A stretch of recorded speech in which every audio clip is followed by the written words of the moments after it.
السلام علیکم سر جی. وعلیکم السلام. تکلیف کیا ہے سر؟ اچھا سب تکلیف کے بہت سارے مطالب اور معنی ہیں.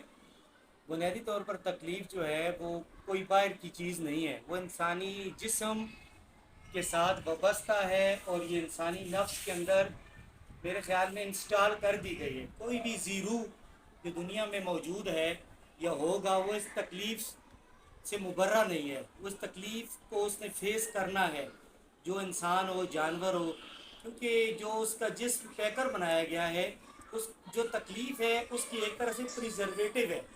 جیسے ہم دیکھتے ہیں کہ جیسے میڈیسن کے اندر، دوائیوں کے اندر ایک پڑیا رکھی ہوتی ہے جو اس کو سیو کرتی ہے، اسی طرح تکلیف انسانی نفس کے اندر رکھی گئی ہے جو اس کی باڈی اور اس کے جسم کو محفوظ بناتی ہے. تکلیف کے کچھ فائدے بھی ہیں سر؟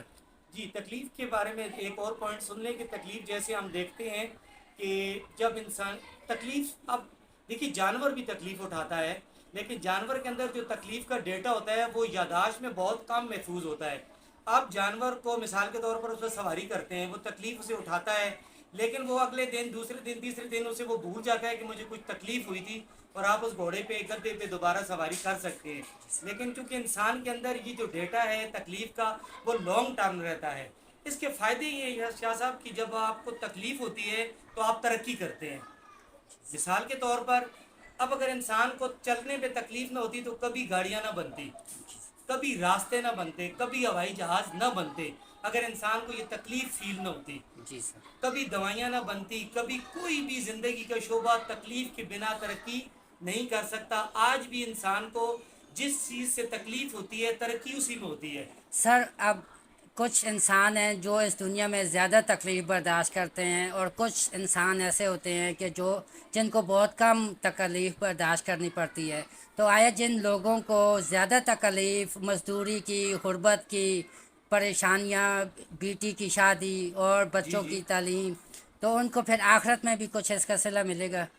عشاء صاحب بالکل ایسے ہی دیکھیں کہ اب جو تکلیف ہیں وہ مختلف لوگوں کے لیے مختلف آزمائش کی طور پر بھی ان پر ان کا نزول ہوتا ہے. مثال کے طور پر دیکھیں کہ جیسے ایک شخص ہے، وہ اب تکلیف اٹھا رہا ہے، اور بنیادی طور پہ تکلیف جو ہے وہ نفس کو بہت ناپسند ہے. نفس اس سے بڑا دور بھاگتا ہے. نفس یہ چاہتا ہی نہیں ہے کہ مجھے تکلیف ہو رہا، کہ جسم تکلیف اٹھاتا ہے، لیکن چونکہ نفس وابستہ ہے جسم کے ساتھ اور وہ تکلیف کو ناپسند کرتا ہے. اسی طرح تکلیف اٹھانا اللہ تعالیٰ کو بھی بڑا پسند ہے. اب ایک مثال کے طور پر ہم نماز پڑھتے ہیں، حج کرتے ہیں، یہ تمام جتنی عبادات ہیں وہ مشقتیں ہیں. مشقت ہے، نماز کھڑے ہو کے پڑھنا اب مشقت ہے. اس کے لیے دوسروں لوگوں کے لیے مختلف طریقہ کار ہیں، لیکن اب دیکھیں کھڑے ہو کے جو نماز پڑھتا ہے، مکمل خشوع اور خضوع سے پڑھتا ہے، اس کو زیادہ درجہ ملے گا. اس لیے کہ جو تکلیفی نفس اٹھاتا ہے، اب جب نفس تکلیف اٹھاتا ہے تو وہ کمزور ہوتا ہے، اور روح جو ہے وہ اس تکلیف میں زیادہ بہتر ہو کر سامنے آتی ہے. اور وہ خدا کو یہ عمل بہت پسند ہے کہ جب آپ اس کی راہ میں تکلیف اٹھائیں گے تو وہ آپ کو اپنے اور قریب کر لیتا ہے. جی سر. بہت بہت شکریہ سر. جی جزاک. جی، بہت شکریہ سر.